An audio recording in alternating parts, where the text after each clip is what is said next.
book, An Insider's Guide to Provence.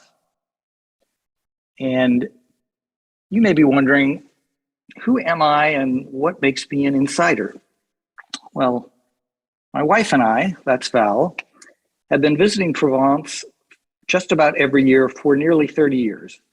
We started when we lived in Switzerland, which wasn't very far away. We found ourselves going back more and more, and finally in 2008, we started living there part-time. We have lived all over the area. We've lived in 3 different towns. We've examined all the little nooks and crannies of Provence. We finally settled in the town of St-Rémy-de-Provence, which I'll talk about a little bit more. And we learned French, which I have to say was pretty hard in our 50s. The brain is not so supple as it is when you're younger. And we've made lots of French friends. And so they, in turn, have shared their local knowledge of Provence. They've shared with us their favorite restaurants and cafes and picnic spots and hiking trails. And so we've got a lot of knowledge of the area. I have turned that into 2 books already. These are little travel memoirs, funny books about our adventures and really our misadventures in Provence, because when you move to a new country and you don't speak the language, you make a lot of mistakes. And so those are in the books. And I also am a regular writer for these and other publications, which are in English, which are focused on France. And I would particularly recommend this one up in the upper right-hand corner, Perfectly Provence, for anybody who's going to the area, because it's really a great resource. And so this last year, when we really couldn't travel much, I decided to put all that knowledge into this book, which is really the favorite things to see and do of an American couple that lives part of the year in Provence. Now, it is not what I would call a be-all and end-all guidebook. It's not like a Rick Steves or a Lonely Planet or a Fodor's, which are great guidebooks that cover everything, but rather it is a supplement to those guidebooks. It is our favorite things to do. It covers some of the things that are in those other guidebooks, but perhaps in more depth or with a different perspective, but also points out things that you might not find in the other guidebooks and might add to your pleasure of a trip to this glorious corner of France. So I thought I would start because not everybody has been to Provence or really knows where it is. So where is it and what's it known for? Well, here's a map of France, and right up here in kind of the center top is where Paris is. Provence is down here in the lower corner. It's a big area. It's about the size of Maryland. So it takes some time to explore. Some of the best known cities are Marseille, Nice, Aix-en-Provence, and others. Provence, what is it known for? Well, certainly for its colors. These are the lavender that Provence is famous for. There's sunflowers, there are poppy fields. It's a beautiful area. Sorry about this. It's known for hilltop villages. So this, for example, is Gourd in the Luberon Valley in Provence, an area that Peter Mayle wrote about a lot. And you'll see these hilltop villages throughout, some like this one that are both perched on top of the hill and also sort of tumble down the hillside to the valley below. Just really charming, narrow streets, old stone buildings, very charming. Provence is also known for the Riviera, or the Côte d'Azur, with the beautiful blue waters of Mediterranean, the Bougainvillea, the wide beaches. It's an area which has attracted painters, the most famous of which, Vincent Van Gogh, who spent 4 years in Provence and about a year and a half in the mental asylum in the town where we live, St-Rémy-de-Provence, where he painted many of his masterpieces, like this one, The Starry Night. And Provence is known for its homegrown painters as well, like Cézanne, who was born and raised in Aix-en-Provence and painted this mountain, Mont Sainte-Victoire, many times. Some of the famous writers of Provence, Marcel Pagnol, who was born and raised there a century ago. He wrote these books. He wrote Jean de Florette and Manon of the Spring, which had been made into movies. And then more recently, the really incomparable Peter Mayle, who wrote A Year in Provence and others. He's a Brit who moved to Provence in the 80s and just fell in love. And if you're thinking at all about going to Provence, you just want to know what it's about, this is a great, funny, insightful book. So let's take a little closer look at Provence. So this is that area I showed you in the kind of lower corner of France. Provence is divided into 6 French administrative units called departments. So you can see them in the different colors. The center ones are generally not very much visited by tourists.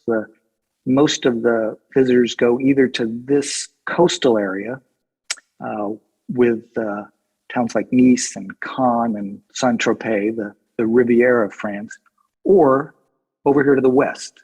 So there's Aix-en-Provence, Avignon, Arles. We live in Saint-Rémy, which is right here. The Luberon Valley is up here. Here's Marseille and the Camargue. So this is the area I write most about. I write some about the Riviera, and the other areas which aren't much visited, I cover less.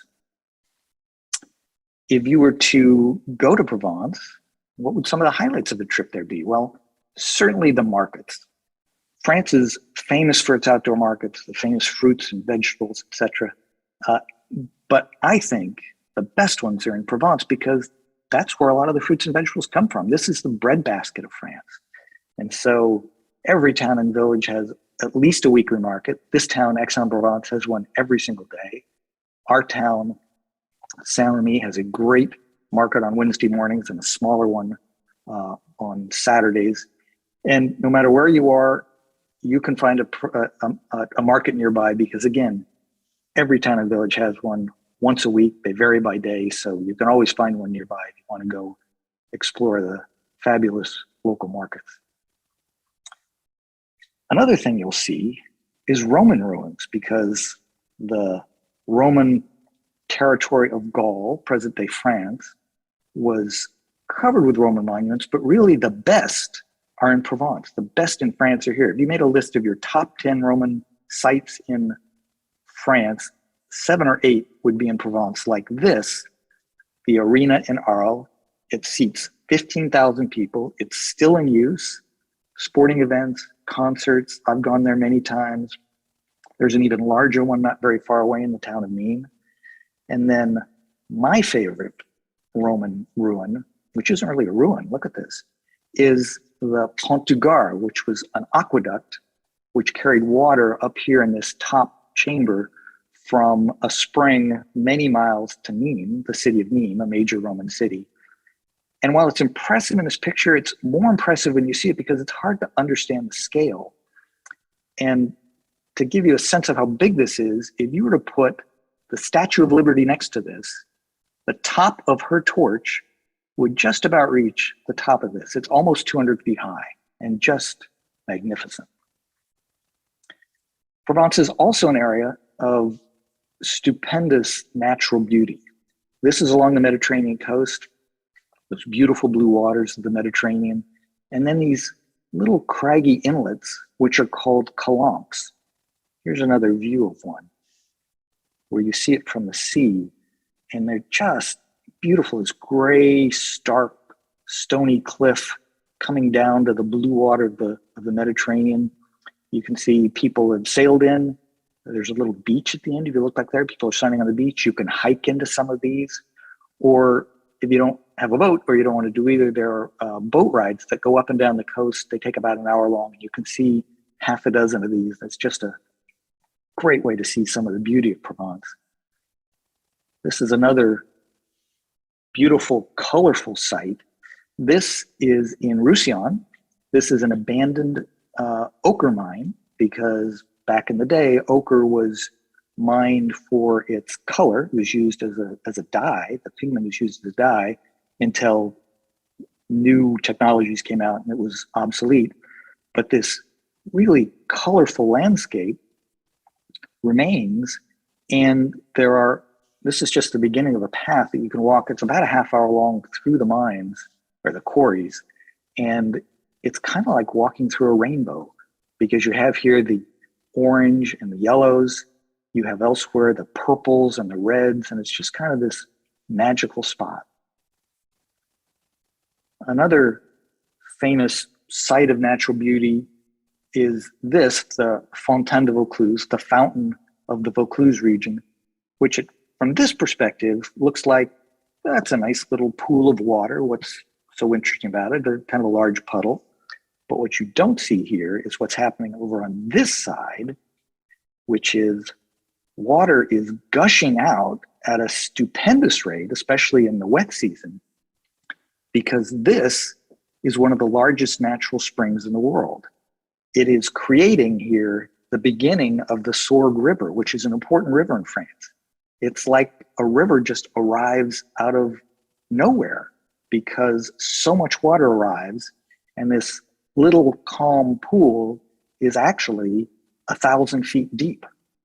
It is in fact so deep that the famous undersea diver Jacques Cousteau tried to go to the bottom and almost died in the attempt. It was so treacherous. They finally had to send a robot down to figure out how deep this was. So just one of my favorite spots in Provence, because the first time you see it, it is just stunning to realize what's going on. This, very interesting, is the Papal Palace of Avignon, because for most of the 14th century, the papacy was not based in the Vatican. It was based in Provence, in the city of Avignon. And there were, in fact, 7 successive popes who lived here. And they built and expanded this palace, which is both a palace and a fortress, you can see, because in the Middle Ages, times were tough, and the city has still magnificent barriers and ramparts. You might wonder why the popes ended up in Provence. Well, back then, the Pope and the King of France got into a dispute, pretty serious dispute. The Pope decided to excommunicate the king, which it turned out was a very bad idea, because not very long after, the Pope was dead. And not very long after, the cardinals, when they decided to elect a new Pope, decided it would be in their best interest to elect the King of France's friend. So we had a French Pope, and then another French Pope, and another French Pope. We had actually a series of 7 French popes before finally the popes got out of town, moved back to Vatican City, and not surprisingly, there have been no French popes since that time. This is our friend Vincent Van Gogh. It may be a little familiar to you because some of you may have seen the Van Gogh, immersive Van Gogh show up in San Francisco or San Jose or other major cities in the United States. This really fabulous sound and light show where Van Gogh's paintings are matched with music. They come and go on the floor, on the ceiling, on the walls. Really a great show. Well, it started in Provence and has expanded to several sites worldwide, and then the traveling shows some of you might have seen.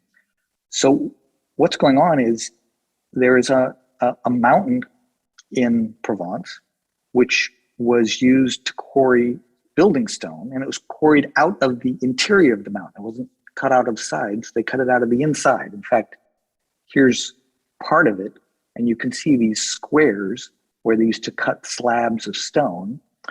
Well, eventually it became uneconomical. It was abandoned. It sat cold and dark for decades until the 1970s, when somebody had the idea of putting on a show and using it to do a sound and light show inside. And since that time, every year, typically a new artist is featured. It's Van Gogh one year, Cézanne one year, Degas one year, etc. And the shows are great. This year, they're actually doing the city of Venice, and it's so popular that it's gone worldwide. But if you have any chance at all, I would say when you're in Provence, go see this. There's nothing like a show inside a mountain. It's just kind of mind-blowing. Provence, of course, known for its food. I said it was a breadbasket. Here's some of my favorites, some of the favorite dishes of the region which have gone elsewhere. This is ratatouille, originally from Nice. This is bouillabaisse, originally from Marseille. These are olives. Provence is a major olive growing region, And some of the best olives and olive oils in the world come from here. So the olive oils frequently win best in world olive oil competitions. And if you like things made from olives, like tapenade or pistonade, it's just a wonderland for olives and olive oil. Of course, when you've got food, you've got wine. This is a vineyard of one of my favorite wineries, because wine has been produced here for thousands of years, going back not only to the Roman days, but to the days of the Greeks, because some of the major cities like Marseille were first founded by the Greeks. And so if you like wine and you like delicious, inexpensive wine, there are few places on earth better than Provence. And finally, one of the things you'll see in just about every town and village is a flat, kind of sandy, gravelly area where people are playing pétanque. This is a little like boule or lawn bowling or bocce. You have a target on a field, you have to throw a ball, and whoever gets closest gets a point. It's played typically by teams. And usually it's the old boys standing around arguing about whose was closer. And I like it because I think it's the only major sport where not only is drinking permitted, but it's usually encouraged. Lots of rosé wine and especially pastis.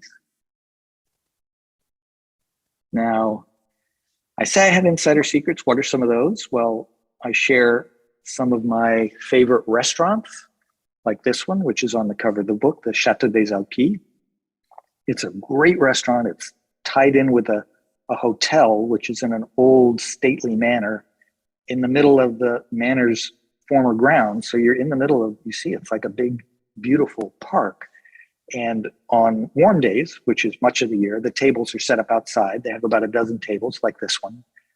And so not only do I point you to it, but I tell you how to get a reservation, because it's a very popular restaurant and it's almost impossible to get a reservation, such that if you were to call today and ask for one next Saturday, they would certainly say no. Well, how about Sunday? No. How about Monday? No. Why is that? Because the hotel guests get first dibs, and they get up to the night before to decide if they want a reservation. So the restaurant doesn't know how many tables they have available until the morning of. So the secret here is call the morning of the day you want to go, and you'll probably grab a table. It might not have many, but that's the secret. And it's such a great place. You really, really want to go. Now here is a favorite cafe, the Café de France in Lacoste in the Luberon Valley. You can kind of see, looks like you're hanging over the edge of a cliff or something. Here's maybe a better view, because you're on the side of a hill at the edge of a town. Really a beautiful view across the Luberon Valley. There's the town of Bagneux on the other side over here. Good food, a great place for lunch or a drink in the afternoon or a cup of coffee. Some people know about it, but it's hard to know about because it doesn't have a website. It doesn't even have an address. You just have to know where it is. So I provide information like that in the book. My wife and I love to go on picnics. Here's our friend Sarah again, her husband Christian. And so I point out some of our favorite picnic spots, like this one, which is not that far from the one I just showed you. But while that was high, this is more than twice as high. It has probably the best view in the Luberon Valley. It's just magnificent. Even on a hot day, it's shady and cool with a breeze. And I tell you how to find it, how to go up this road, look for this little site, park, go to the tree, and here you are. So I give you some favorite picnic spots like this one. I talk about some of the traditions of Provence. This is a rural area which guards its traditions very well. So there are a number of traditions having to do with farm animals, a lot of farm animals, horses that march through the streets with flowers in their hair during the festival of Saint-Éloi, or this one, the transhumance, which takes place every year in some of the towns. The transhumance is a tradition in many countries where, in this case, sheep march to higher, cooler pastures in the summer. And they do that from Provence. They used to march hundreds of miles to the higher pastures. They now take trucks, of course. But the shepherd and his flock, and there are a number of shepherds, this is a real shepherd, would march their sheep through village after village, and it was a big event. And because it doesn't take place really anymore, once a year, villages gather their local shepherds and flocks, and they march through town, thousands of sheep. It's like a river of sheep. And the bands play, and the shepherds and their sheepdogs and a few goats go all through town. They have sheepdog trials, they have meals. It's really a fun family event that if you have a chance, you should go and see.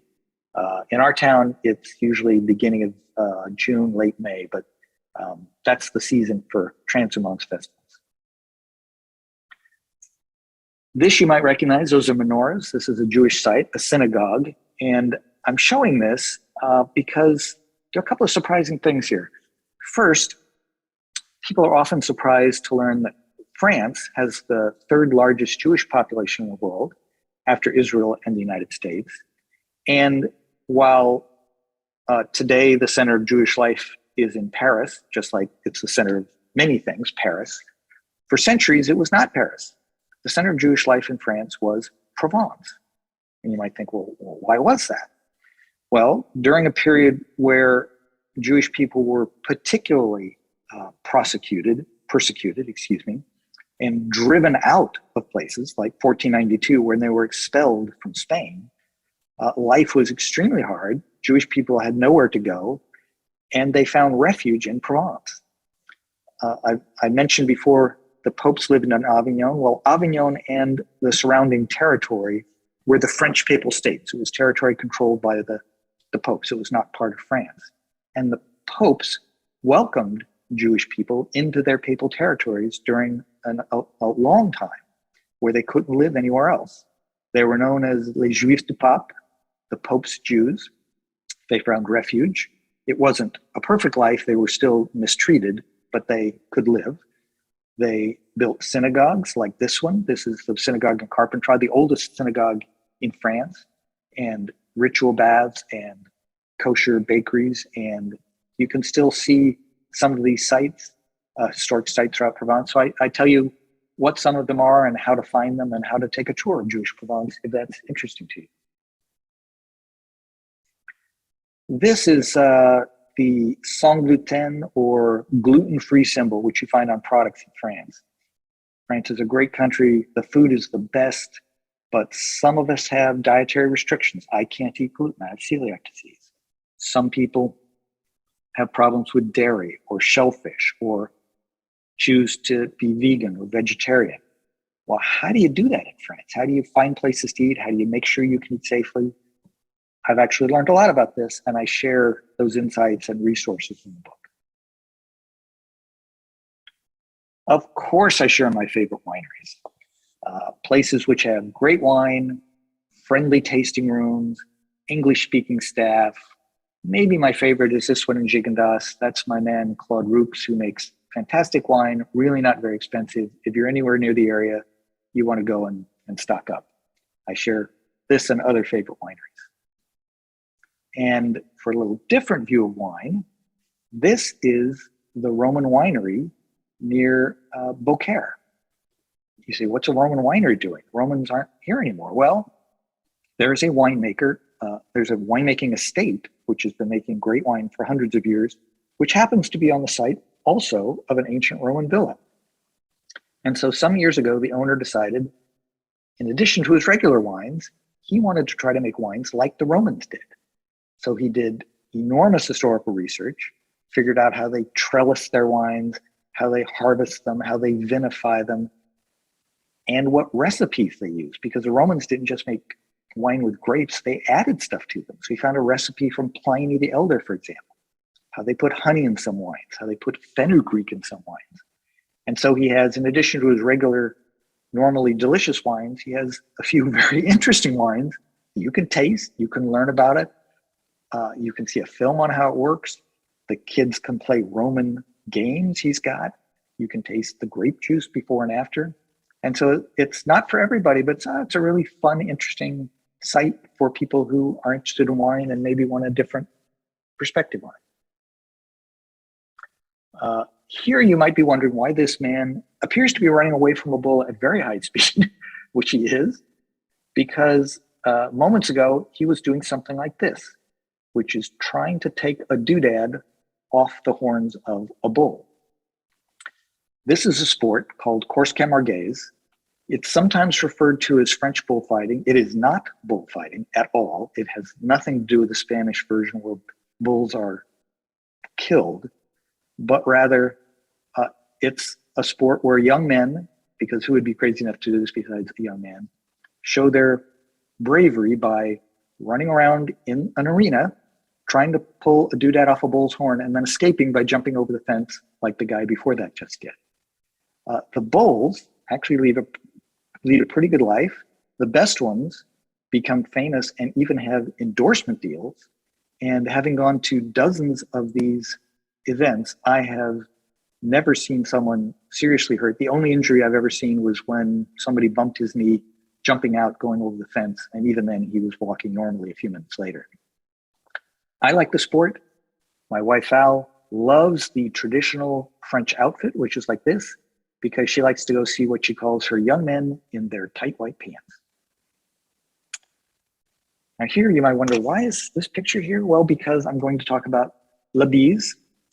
La bise are when French people kiss each other on the cheek in greetings. A little less common right now because of COVID, but it will be back soon. And you may have seen this and wondered, well, how does that work? How many times do they kiss each other? Do they start on the left side or the right side? Who kisses who? Well, it's actually quite a complicated social ritual, and I explain it for you. And I also tell you about the magic word. So whenever you travel to a foreign country, it's always a good idea to learn a few polite words like please, thank you, useful phrases like where is or how much. So you should absolutely learn those if you go to France. But by far, the most important word is hello, bonjour. You begin any social interaction with that word. It's a rule which is inviolable. So even if you're on the street and you need to ask somebody for directions and you think you should say pardon or excusez-moi, which you should, you begin by saying bonjour. You stand in line at the bakery, you want a baguette, it comes your turn. You don't say une baguette, you say bonjour, une baguette, s'il vous plaît. It's one of those things that we don't realize as Americans, but often we are rude without meaning to because we don't use the magic word and we get sort of a cold response in return. We think, gosh, what's wrong with them? Well, we weren't following the rules. It's remarkably important and not everybody knows that. So I wanted to share that.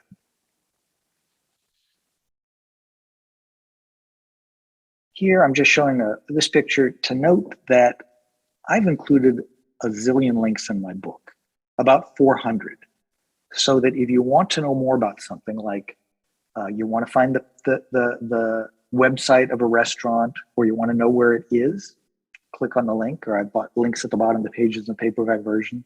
It'll take you to Google Maps, it'll take you to their website.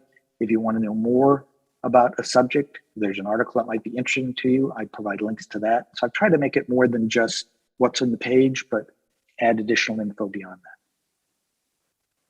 So the book is available on Amazon, my website, keithvansickle.com. If you'd like to learn more of my stories or subscribe and get news that I put out once a week, here I am on Facebook and Twitter, and I'm happy to take questions. I'll turn off the screen share. Thank you very much, Keith. Fascinating. There are several questions.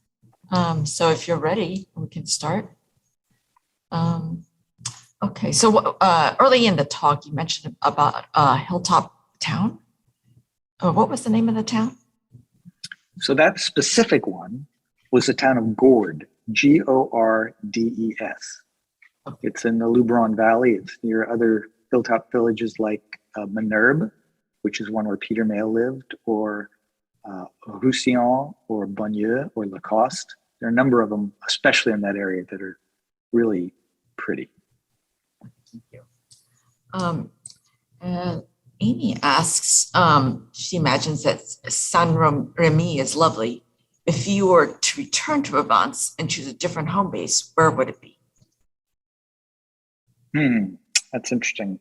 So I'm not sure I would, because we have tried a number of different places. We like it a lot because it's about the right size. It's about 9,000 people, the permanent inhabitants. You can walk from the church, which is the center of town in any French town, to the outskirts in about 5 minutes. And it's near the little mountain range called the Alpes, which are great for hiking and biking. We like to do that a lot. A lot of people like Aix-en-Provence, which is a town of about 150,000. So it's a decent sized town. It's a little bigger than what we'd like, but it's a very lively town because a quarter of the population is university students. There are 3 universities there. So lots going on, lots of cafes, lots of restaurants, lots of performance. That might be my next choice. We actually lived near there one year and we enjoyed it a lot. Okay, interesting. Another listener mentioned that back in the 70s, she used to live in Aix-en-Provence while she was finishing up her bachelor's degree. Oh, good. Yeah, I'll bet that was a lot of fun. Let's see. Amy asks another question.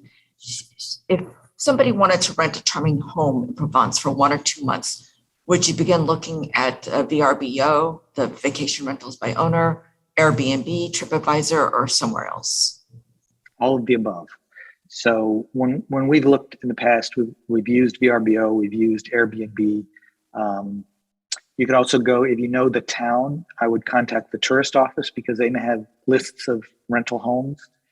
The other things we've done are just do a Google search for rentals in name of town, or do it in French, location, and then the name of the town. And those will tend to, all those will tend to usually throw up a lot of possible places, because the south of France, Provence is a pretty popular area for vacationers. So there are a lot of places available. And how much time do you usually spend in France every year? Usually 3 months, as long as 6 months. Last year, short as 3 weeks because it was kind of a special year. Yeah. And is there a particular time of year you usually go? So depends on what you like. Provence gets hot in the summer and gets crowded because that's vacation season. Families with kids, etc. So July and August are often very busy and hot, and prices go up. So for some people, that's the only time they can go. There are also a lot of activities, so it's a great time from that perspective. We prefer the shoulder seasons, so spring or fall. The weather is still really nice, but it's a little less crowded and the weather's better. Let's see. What is the approximate driving time from Lyon to the Riviera? And is there a train that travels that route? There's almost certainly a train that travels that route. The driving time is probably 4 or 5 hours. I haven't done it myself, but Google Maps is an excellent resource. I just put the 2 in and ask that. Okay. Amy asks another question. She visited Provence and was struck by, I'm not sure how to pronounce this, by Le Beau-de-Provence, a village atop a rock outcrop crowned by a ruined castle overlooking the plains. And she's wondering if you had ever visited there and what your thoughts are about that region. Absolutely. Les Beaux-de-Provence is a ruined, well, it's 2 things. It's a ruined fortress on top of a massive rock, and then the village, which is sort of clustered around it. It's about 10 miles from where we live, and right next to the show I showed, the Van Gogh show, the place that has the Van Gogh show, it's right there. It's a really cool place. It's one of the most beautiful villages in France. It's an official designation.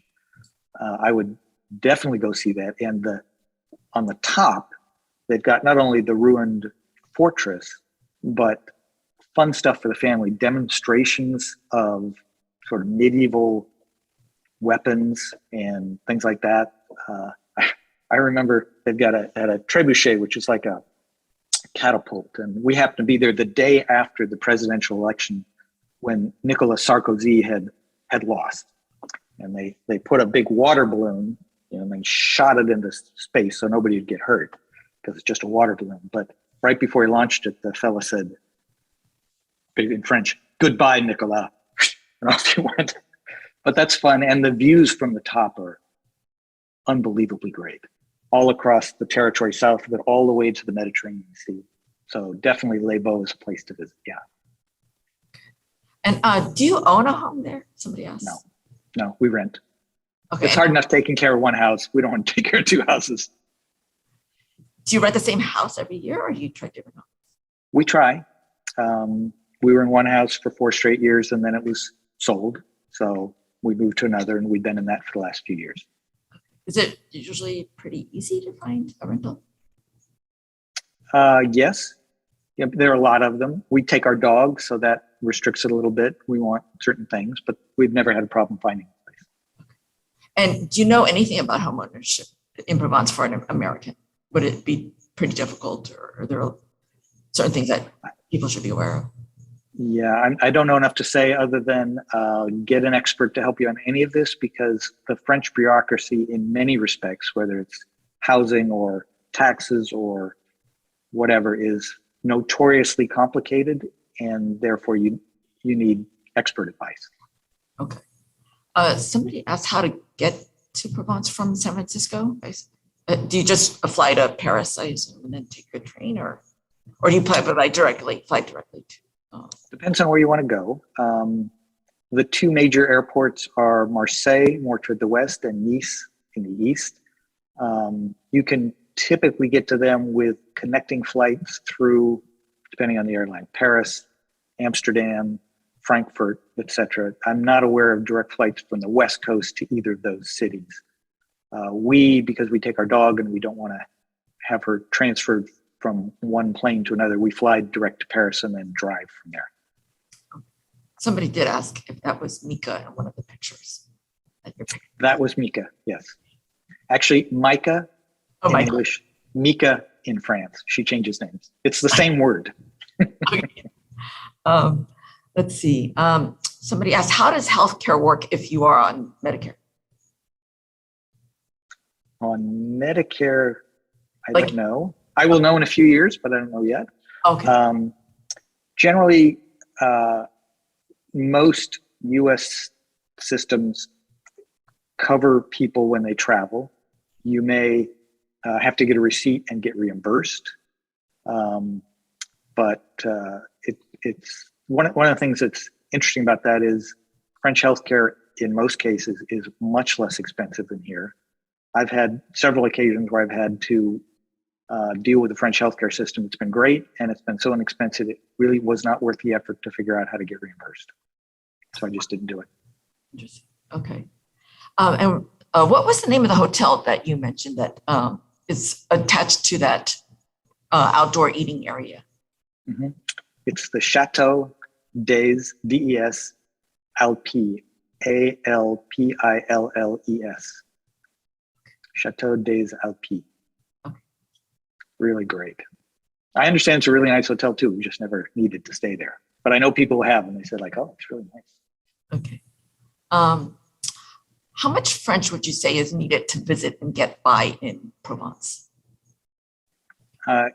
If you are just visiting for 1 or 2 or 3 weeks, like most people do, really none.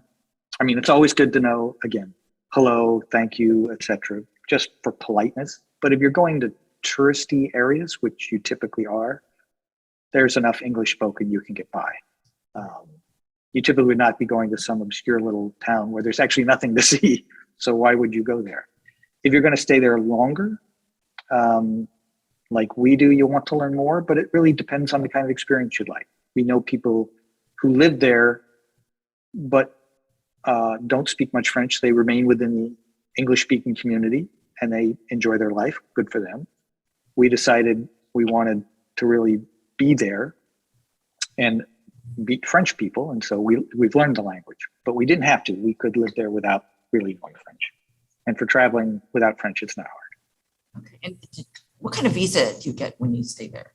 Is it just a tourist visa or is there a special visa?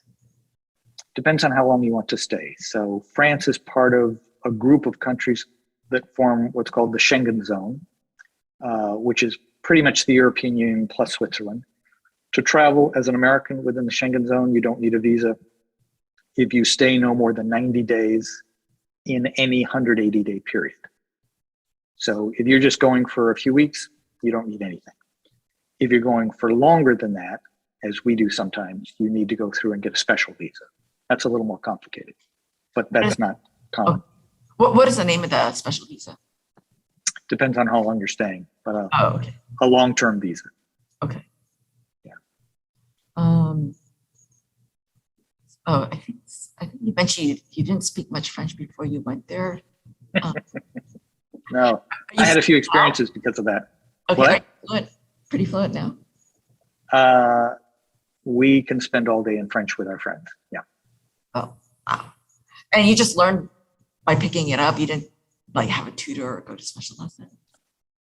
Kind of everything. So took courses, lots of grammar and vocabulary study, but really the real breakthrough, certainly for me, was when somebody recommended finding language partners, which is where you find somebody, in this case, who is French, who wants to learn English. And they are at about the same level you are, because especially early on, nobody wants to talk to you. You can't construct a sentence. You can't respond quickly. You just stutter and stop. And who wants to do that? Well, if somebody else is going through those same difficulties, they're very patient with you because you spend, call it a half hour in one language, and they have a big trouble, and you switch to the other language, and you have big trouble, and you help each other. And that the process of speaking, even badly, is what really makes it go. Because if you're there, you want to speak. You're not there to read. You're there to speak. That was the key, language partners. But instructors, everything else, yeah. Okay. Did you just happen to find a friend or strike up some kind of friendship? There are lots of ways we sought out language partners. Yeah, there are websites, talk to the tourist office, talk to the butcher whose wife was interested, all sorts of things. Yeah. Okay, somebody mentioned that I guess they were in Nice and they had a medical situation and it only cost $50 for a 1 hour visit with tests and medication included. Isn't that incredible? Yeah.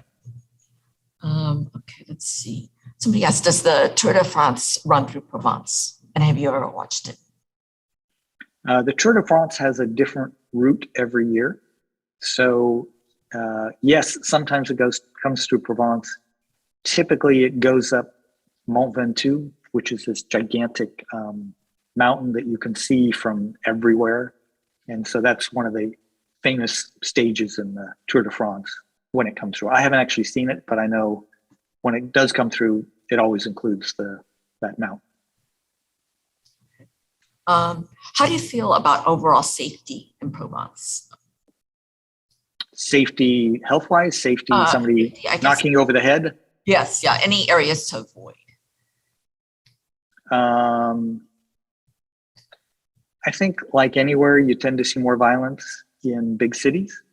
So I'm sure there are neighborhoods of Marseille that are not advised to visit, probably not the major tourist areas. But in general, the level of violent crime is, compared to the United States, quite low. So I never think about it. And do you rent a car during your stay? Any advice about renting a car in Provence? So depending on what you're doing, you may or may not need a car. If you're with a tour group, of course, you probably don't need a car. If you're only seeing a few major cities, you probably don't need a car. If you are going to see much beyond that, like the Luberon Valley I mentioned, those hill towns, you need a car. Doing it without that is pretty much impossible. So you can rent a car. There is a special program for Americans if you are staying for more than 3 weeks, where it's kind of like a leasing program where you technically buy the car and sell it back at the end, but it comes with 100% insurance, no deductible. You get a brand new car, which you choose. And after about 3 weeks, it becomes cheaper than renting a car. And also, if you don't drive a stick shift, renting an automatic is generally much more expensive than a stick in France. With this program, it's close to the same price. So again, for most people, this doesn't apply, but if you're going to stay there longer, it's a really helpful program, and we use it every year. Well, but what is the name of that program, and how can somebody access it? There's a company called Kemwell, Kemwel. You could contact them because they're part of it. There's also information on my website. If you go to keithvansickle.com and look for car rental or long-term lease, you'll find it. Okay. Let's see. Graciela asks if there are any current COVID travel requirements, such as proof of vaccination or testing prior to flights, etc. Yes, that is, like everywhere, a moving target. So what is true today might not be true tomorrow. Until recently, you had to both be vaccinated and have a recent COVID test to enter the country. They've dropped the dual requirement. Now you have to be vaccinated to enter France. If you're not vaccinated, you have to have a special reason. It's hard. You can go, but you have a family member who's ill, something like that. So pretty much today you have to be vaccinated to enter the country. There's no other testing requirement. If you're unvaccinated, it's more complicated. And also they are dropping the masking requirements on March 14th. And they're dropping the requirement for what's called the pass vaccinal, the health pass that proves you are vaccinated and boosted. And by the way, when I say you have to be vaccinated to enter, you have to be vaccinated and boosted, unless your initial vaccination was within, I think it's 4 months. But this is one that's such a moving target. Before you go, once you know your timing, look at the rules then, because it's changing all the time. Okay. Somebody mentioned that they once went to Carnival, and it was fabulous. Are there any other festivals to put on the radar to see?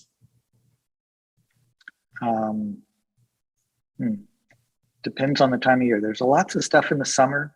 There's, of course, the July 14th, which is what we call Bastille Day here in the United States, when there are fireworks everywhere. That's a lot of fun.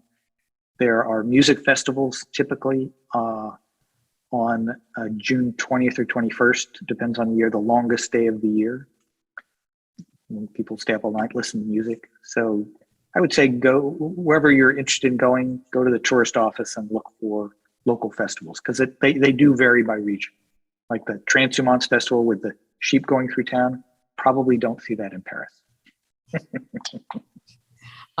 So Jacob asks, if you were to choose between spring and fall, what would you choose? They're both great. I have a preference for spring, though I enjoy fall a lot, partly because the days get longer. So when you get there, you're just really excited to be there. Even though it's kind of cold, you're just happy to be there. And then it just gets better and better. In the fall, it's great when you start and you're really excited to be there. And toward the end, you're a little less excited to be there and it's getting colder. So the end is not as pleasant. But again, love the fall as well. Okay. Great. Let's see. Oh, somebody asked, they also need to eat gluten-free. Do you find enough variety of gluten-free foods in Provence? Mm-hmm. Yeah, absolutely. And not only do I have stuff in my book, I've written several articles on gluten-free in France. So if you go to my website and do a search for gluten, you'll find information and resources that can be very helpful.